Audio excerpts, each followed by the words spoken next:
Hey guys, how's it going? My name is Adam. Today I'm going to show you how to use two WhatsApp accounts in one phone.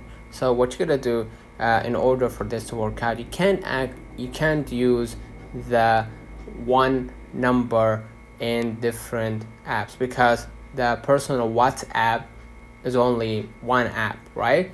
But there is an alternative choice.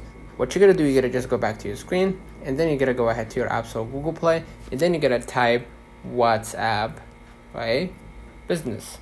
And after you look for it, you're gonna just go ahead and download the app. And basically what you're gonna do, you're gonna just open up the WhatsApp business, right?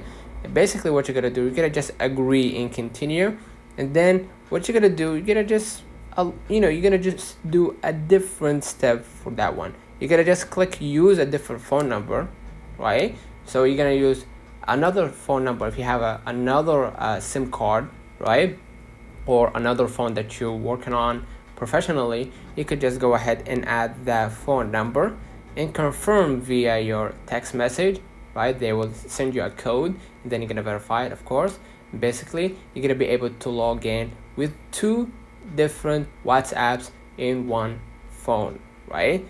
Okay, but the trick is, you're gonna be able to work on the both WhatsApp, in the different phone numbers, and you're gonna be able to work on them in one phone. So let me know in the comments if this video helped you. Don't forget to like and subscribe, turn on the notification bell to receive every video we upload. Thank you for watching. See you in the next one.